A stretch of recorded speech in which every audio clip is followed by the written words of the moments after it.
ஹாய்ங்க. பாப்பா ஸ்ரீ சேனல் இனிய காலை வணக்கம். பொங்கல் முடிஞ்சிடுச்சுது, நல்லா செலிப்ரேட் பண்ணியிருப்போம் எல்லாருமே. பொங்கலுக்கு வாங்கின பொங்கப்பானை சாமி கும்பிட்டு முடித்ததுக்கப்புறம் அதில் கட்டின மஞ்சள்லாம் விடியற் காலையிலேயே எடுத்து அப்புறப்படுத்துவோம்.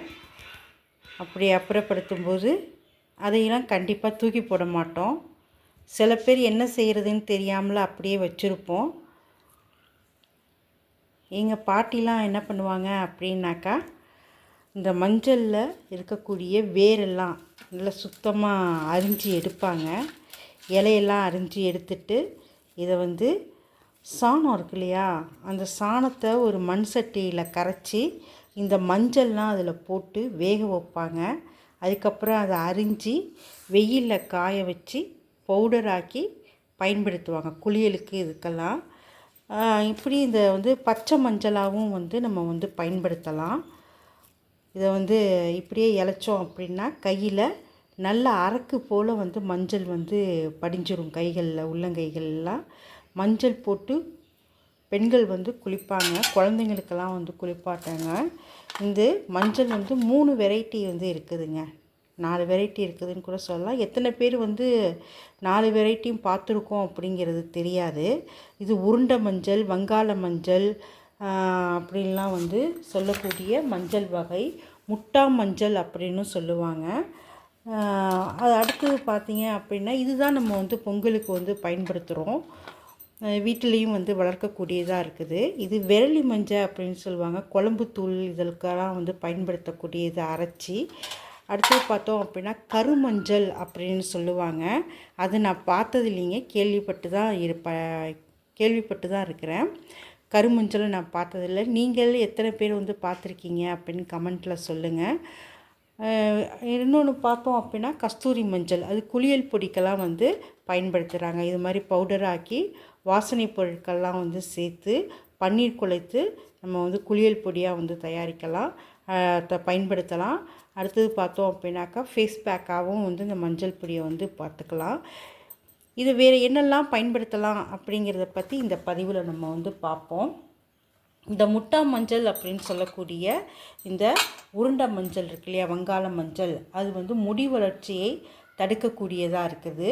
தோலின் பளபளப்பை ஏற்படுத்துது. மேக்கப் துறையில் அதிக அளவில் பயன்படுத்தப்படுகிறது. அதே மாதிரி இந்த கஸ்தூரி மஞ்சள் வாசனை திரவியம், குளியல் பொடி, அழகு சாதன பொருட்கள், குழந்தைகளோட குளியலுக்கு இந்த கஸ்தூரி மஞ்சள் மிகவும் பயன்படுத்தப்படுகிறது.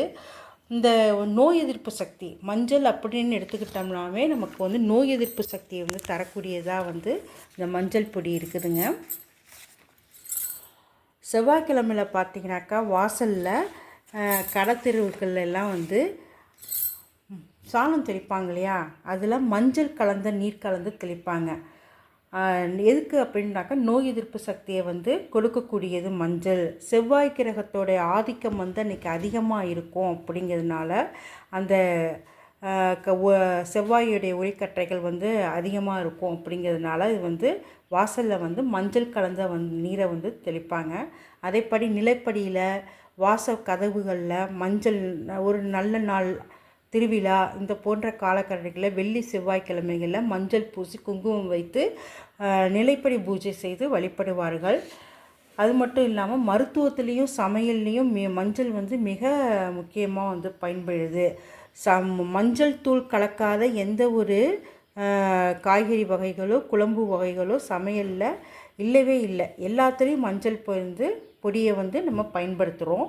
அதே மாதிரி மருத்துவத்தில் பார்த்தோம் அப்படின்னாக்கா காயங்கள், வீக்கங்கள், நாள்பட்ட புண்ணு இதிலெல்லாம் மஞ்சளை அரைச்சி பொடி செஞ்சு, இல்லை ஈரமாகவோ அம்மியில் வச்சு அரைச்சோ, இதில் கொஞ்சோண்டு நல்லெண்ணெய் கலந்து கல் உப்பு கலந்து என்ன பண்ணுறாங்க, சட்டியில் வானலில் இரும்பு சட்டியில் கொஞ்சம் தண்ணி ஊற்றி இந்த மஞ்சத்தூள் கலவையை கொதிக்க வச்சு நம்ம சூடு பொறுக்கிற அளவில் ஒரு அடிப்பட்டு வீக்கம் இருக்கிற இடத்துல போட்டோம் அப்படின்னாக்கா நமக்கு உடனே ரத்தக்கட்டுன்னு சொல்லுவாங்க இல்லையா, உள்ளுக்குள்ளாரையே ரத்தக்கட்டு இருக்கும். அதையெல்லாம் போக்கக்கூடியதாக இந்த மஞ்சள் தூள் நமக்கு பயன்படுத்தப்படுகிறது. இது ஒரு சிறந்த கிருமி நாசினியாகவும் இருக்குது. சில பெண்களுக்கு உதட்டில் மேலே இந்த பூனை ரோமங்கள் அப்படின்னு சொல்லுவாங்க, பொசுங்க முடி அப்படின்னு சொல்லுவாங்க, அது போல் வந்து இருக்கும்.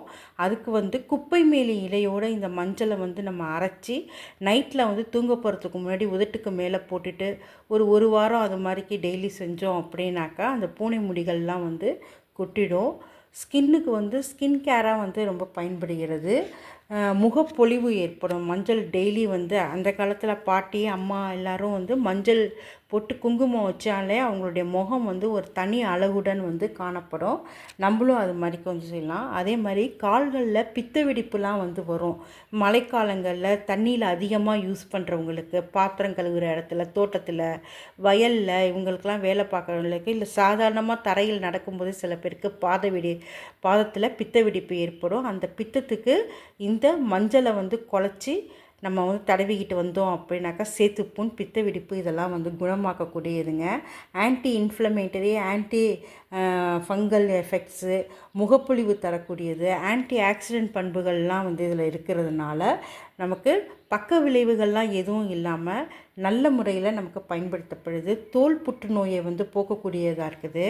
ஒருத்தவங்களுக்கு அம்மை போட்டுது அப்படின்னாக்கா அந்த அம்மை போட்டவங்களுக்கு குளியல் செய்வாங்க இல்லையா, அந்த குளியல் 3 நாள் 5 நாள் 7 நாள் அப்படின்னா அந்த அம்மை குறையிறத பார்த்து தலைக்கு தண்ணி விடுவாங்க. அப்போ வேப்பிலையும் மஞ்சளும், இந்த பச்சை மஞ்சளும் அரைச்சி அவங்களுக்கு தடவி குளிப்பாட்டி வச்சோன்னா உடம்பும் வந்து குளிர்ச்சியாக இருக்கும்.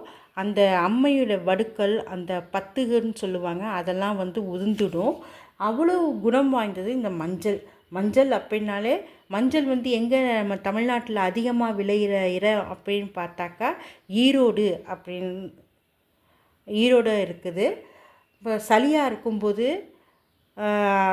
அது வந்து நைட்டில் பாலை நல்லா காய்ச்சி அதில் ஒரு சிட்டிகை மஞ்சள் பொடி, மிளகு தட்டி போட்டு, சித்திரத்தை தட்டி போட்டு குடித்தோம் அப்படின்னா தொண்டை கரகரப்பு போகும். சளி வந்து இதாகி இலகுவாகி அது வந்து வெளியேறிடும்.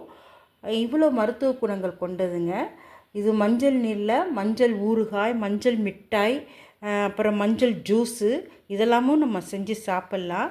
நான் இன்னொரு பதிவில் வந்து மஞ்சள் மிட்டாயும் மஞ்சள் ஊறுகாயும் செஞ்சு இது பண்ணுறத நான் பதிவில் போடுறேன். அது மட்டும் இல்லாமல் நம்ம வீட்டுக்கு வரக்கூடிய பெண்களுக்கு வெத்தலைப்பாக்கு வச்சு குங்குமம் வச்சு கொடுப்போம் இல்லையா, அதில் இந்த பச்சை மஞ்சளை வீணாக்காமல் நம்மளும் தேய்ச்சி முகம் கை கால்களுக்கு போட்டு குளிக்கும்போது குளிக்கலாம். இதை வரவங்களுக்கும் வச்சு கொடுக்கலாம். பூ பழம் வெத்தலைப்பாக்கு வளையல்லாம் வச்சு கொடுக்கறதில்ல. இந்த பதிவு உங்களுக்கு பயனுள்ளதாக இருக்கும்னு நினைக்கிறேன். நீங்களும் இந்த பயனடைந்து எல்லோருக்கும் ஷேர் பண்ணுங்கள், லைக் பண்ணுங்கள். பாப்பா ஸ்ரீ சேனலுக்கு சப்ஸ்கிரைப் பண்ணுங்கள். நன்றி, வணக்கம். நம்ம இன்னொரு பதிவில் பார்ப்போம்.